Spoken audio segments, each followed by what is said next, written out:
प्यारे बच्चों, आपका दिन मंगलमय हो। अगर आप नए हैं तो इस चैनल को सब्सक्राइब कर लें। चैनल का नाम है VVBBC चैनल।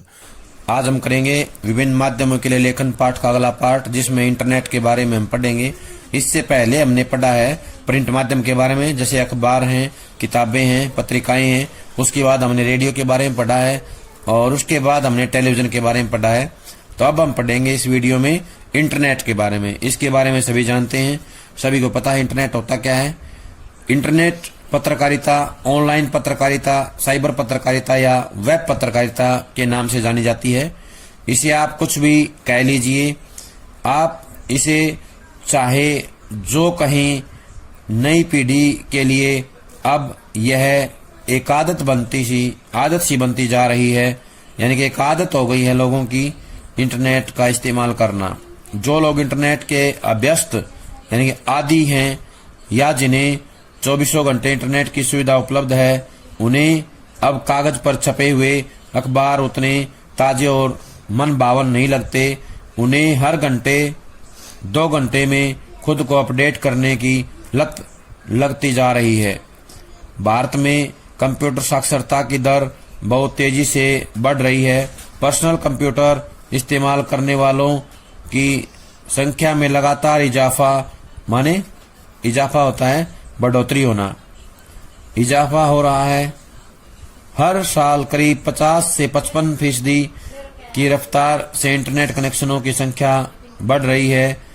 उसकी वजह यह है कि इंटरनेट पर आप एक ही झटके में जुमरी तलैया से लेकर होनोलुलु तक की खबरें पढ़ सकते हैं।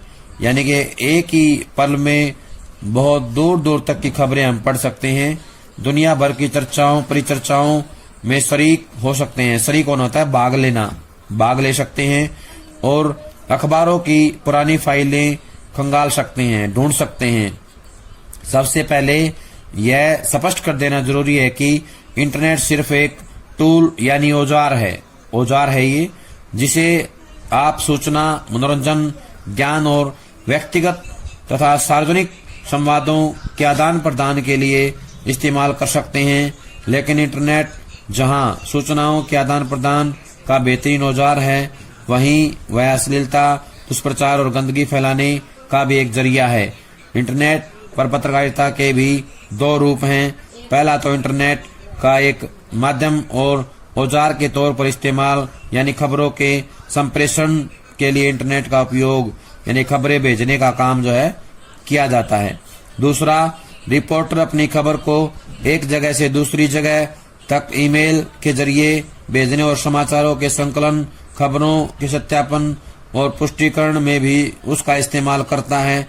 रिसर्च या शोध का काम तो इंटरनेट ने बेहद आसान कर दिया है।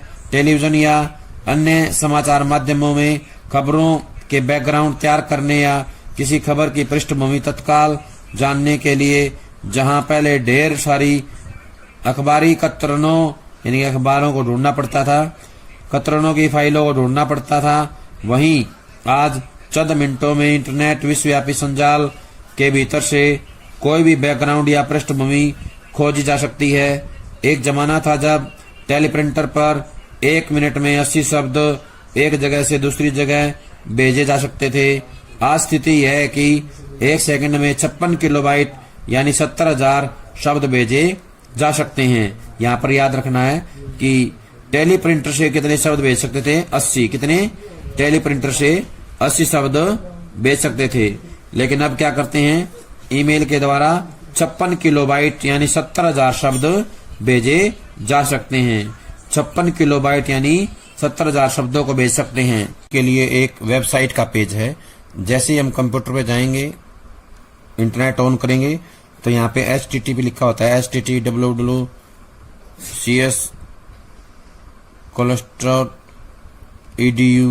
इस तरह से जो है लिखा हुआ होता है www के नाम से। यहाँ जाकर के हमें सर्च करना होता है। किसी भी साइट को सर्च कर सकते हैं, कोई भी जानकारी हम ले सकते हैं। जैसे हम यहाँ कोई भी शब्द डालेंगे, साइट का नाम डालेंगे, तो हमारे सामने इस प्रकार से बहुत सारी सूचनाएं आ जाती हैं। पत्रकारिता एक माध्यम के तौर पर यह तो हुआ इंटरनेट का इस्तेमाल, जिसके फायदों से शायद ही कोई इनकार करे, यानी कि इसके जो फायदे हैं इससे कोई इनकार करने वाला शायद ही मिलेगा। लेकिन इसे इंटरनेट पत्रकारिता नहीं कहा जा सकता। कहा जा सकता है इंटरनेट पर अखबारों का प्रकाशन या खबरों का आदान प्रदान ही वास्तव में इंटरनेट पत्रकारिता है। प्रश्न आएगा इंटरनेट पत्रकारिता किसे कहते हैं, तो बताना है इंटरनेट पर अखबारों का प्रकाशन या खबरों का आदान प्रदान ही इंटरनेट पत्रकारिता कहलाता है। इंटरनेट पर यदि हम किसी भी रूप में खबरों, लेखों, चर्चाओं, बहसों, फीचर, झलकियों, डायरियों के जरिए अपने समय की धड़कनों को महसूस करने और दर्ज करने का काम करते हैं तो वही इंटरनेट पत्रकारिता है। आज तमाम प्रमुख अखबार पूरे के पूरे इंटरनेट पर उपलब्ध हैं। कई प्रकाशन समूहों ने और कई निजी कंपनियों ने खुद को इंटरनेट पत्रकारिता से जोड़ लिया है। चूंकि यह एक अलग माध्यम है इसलिए इस पर पत्रकारिता का तरीका भी थोड़ा अलग है, यानी इंटरनेट पर पत्रकारिता का तरीका जो है भिन्न होता है। इंटरनेट पत्रकारिता का इतिहास। आइए अब एक नजर विश्व स्तर पर इंटरनेट पत्रकारिता के स्वरूप और विकास पर डालते हैं। विश्व स्तर पर इस समय इंटरनेट पत्रकारिता का तीसरा दौर चल रहा है। प्रश्न आएगा विश्व में इंटरनेट पत्रकारिता का कौन सा दौर चल रहा है, तो बताएंगे तीसरा दौर चल रहा है। पहला दौर 1982 से 92 तक, जबकि दूसरा दौर 1993 से 2001 तक चला। प्रश्न आएगा यहाँ पे विश्व में इंटरनेट का पहला दौर कब से कब तक चला, तो बताएंगे पहला दौर 1982 से 92 तक और दूसरा दौर कब तक चला 1993 से 2001 तक। और ये जब विश्व में दूसरा दौर था तो भारत में उस समय पहला दौर था। क्या था? भारत में पहला दौर था। तीसरे दौर की इंटरनेट पत्रकारिता 2002 से अब तक की है। पहले चरण में इंटरनेट खुद प्रयोग के धरातल पर था, यानी प्रयोग किए जा रहे थे भिन्न भिन्न, इसलिए बड़े प्रकाशन समूह यह देख रहे थे कि कैसे अखबारों की उपस्थिति सुपर इन्फॉर्मेशन हाईवे पर दर्ज हो सके। तब AOL यानी अमेरिका ऑनलाइन जैसी कुछ चर्चित कंपनियां सामने आई, लेकिन कुल मिलाकर यह प्रयोगों का दौर था। सच्चे अर्थों में इंटरनेट पत्रकारिता की शुरुआत 1983 से 2002 के बीच हुई।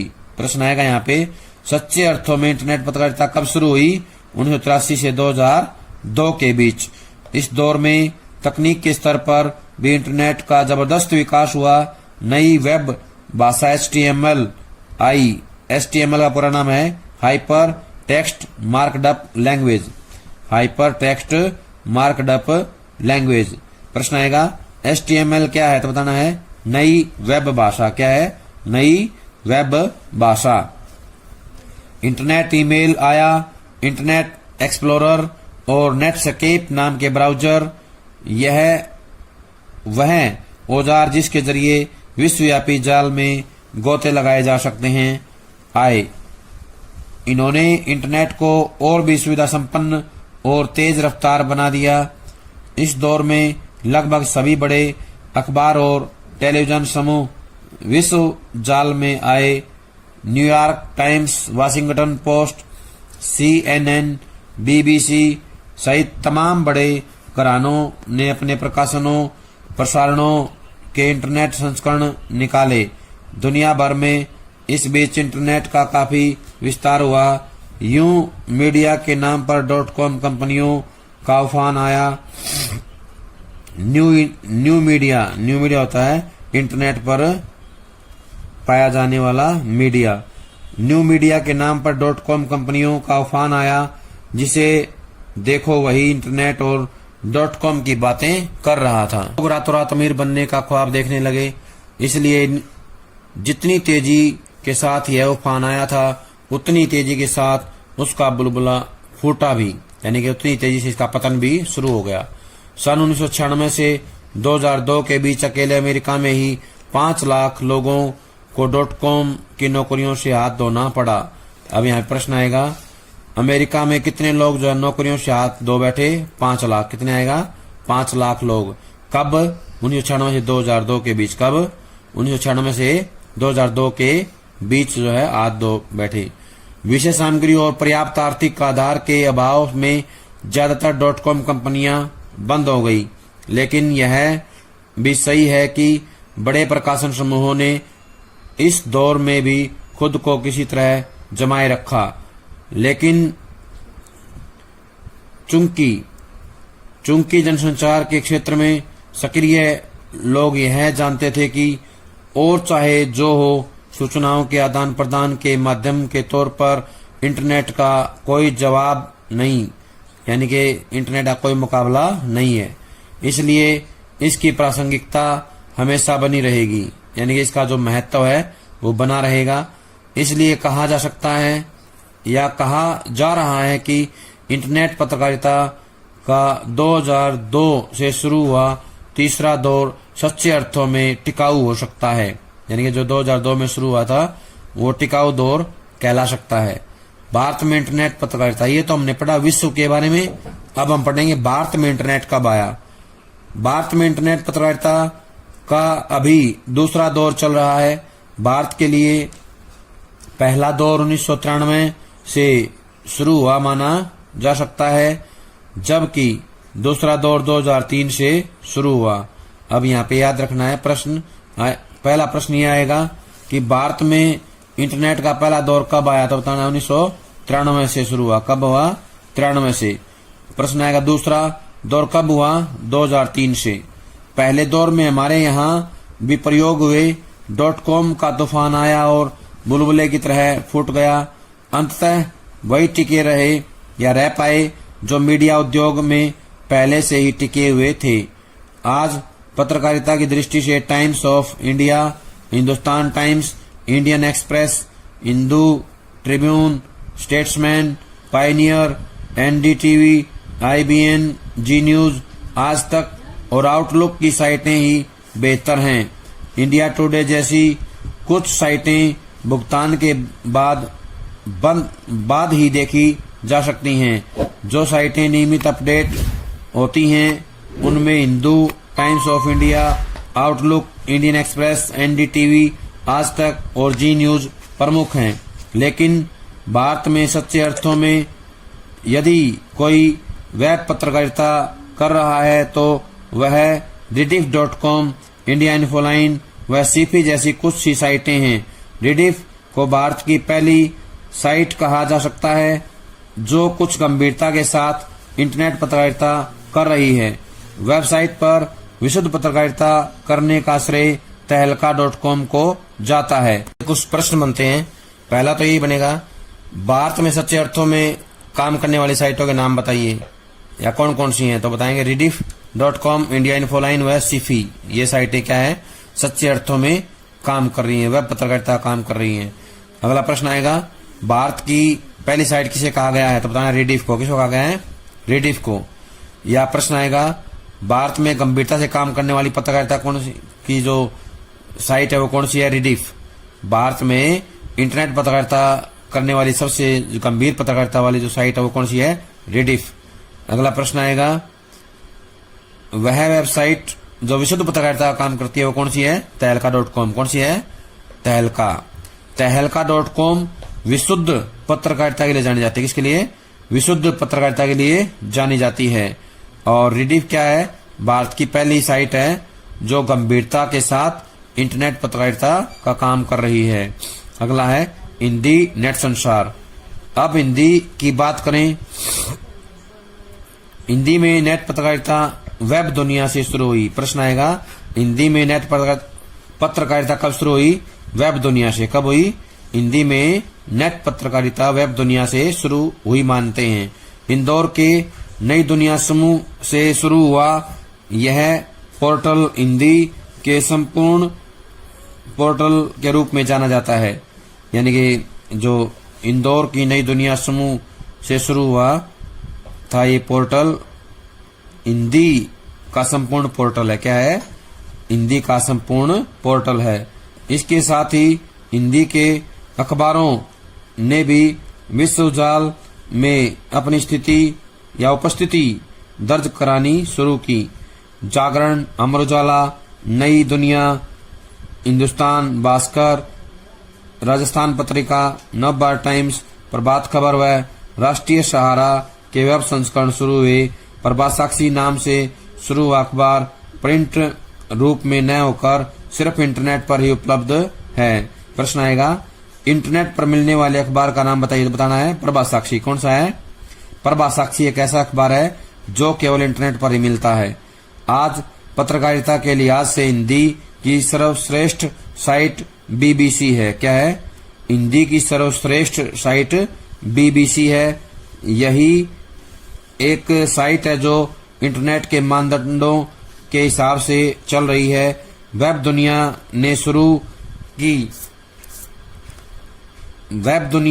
ने शुरू में काफी आशाएं जगाई थी, लेकिन धीरे धीरे स्टाफ और साइट की अपडेटिंग में कटौती की जाने लगी, जिससे पत्रकारिता की वह ताजगी जाती रही जो शुरू में नजर आती थी। यानी कि ताजगी खत्म हो गई धीरे धीरे। क्यों? स्टाफ की कमी से और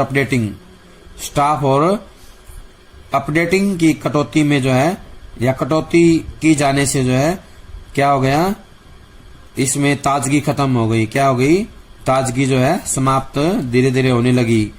हिंदी वेब जगत का एक अच्छा पहलू यह भी है कि इसमें कई साहित्यिक पत्रिकाएं चल रही हैं। अनुभूति, अभिव्यक्ति, हिंदी नेस्ट, सराय आदि अच्छा काम कर रहे हैं। यही नहीं, सरकार के तमाम मंत्रालय, विभाग, सार्वजनिक उपक्रम और बैंकों ने भी अपने हिंदी अनुभाग शुरू किए हैं, जो भले ही आज तकनीकी उपेक्षा के शिकार हैं, लेकिन उनका डाटाबेस तो तैयार हो ही रहा है। कहने का आशय है कि जो अलग अलग मंत्रालय हैं, बैंक हैं और जितने भी उपक्रम हैं सार्वजनिक, उन्होंने हिंदी में काम करना शुरू कर दिया है। ऐसा करने से डाटाबेस तैयार हो रहा है। प्रश्न यहाँ आ जाता है कि हिंदी की पत्रिकाएं बताओ जो नेट पर मिलती हैं, तो आएंगी अनुभूति, अभिव्यक्ति, हिंदी नेस्ट, सराय। अंततः ये सब मिलाकर हिंदी की ऑनलाइन पत्रकारिता का मार्ग प्रशस्त करेंगे। कुल मिलाकर हिंदी की वेब पत्रकारिता अभी अपने शैशव काल में ही है। सबसे बड़ी समस्या हिंदी के फ़ॉन्ट की है। फ़ॉन्ट होता है वर्णमाला। अभी भी हमारे पास कोई एक कीबोर्ड नहीं है। डायनामिक फ़ॉन्ट की अनुपलब्धता यानी उपलब्ध न होने के कारण हिंदी की ज्यादातर साइटें खुलती ही नहीं हैं। अब माइक्रोसॉफ्ट और वेब दुनिया ने यूनिकोड फ़ॉन्ट बनाए हैं, लेकिन ये भी खास लोकप्रिय नहीं हो पा रहे हैं। हिंदी जगत जब तक हिंदी के बेलगाम फ़ॉन्ट संसार पर नियंत्रण नहीं लगाएगा और कीबोर्ड का मानकीकरण नहीं करेगा, तब तक यह समस्या बनी रहेगी। कहने का आशय है कि जब तक फ़ॉन्ट पर जो है नियंत्रण नहीं होगा, कीबोर्ड का मानकीकरण नहीं होगा, तब तक हिंदी में समस्याएं आती रहेंगी। हिंदी में काम करना संभव नहीं हो पाएगा। प्यारे बच्चों, ये था हमारा पाठ। विभिन्न माध्यमों के लिए लेखन सभी इसको जो सुनेंगे, पढ़ेंगे और यहाँ से जितने भी प्रश्न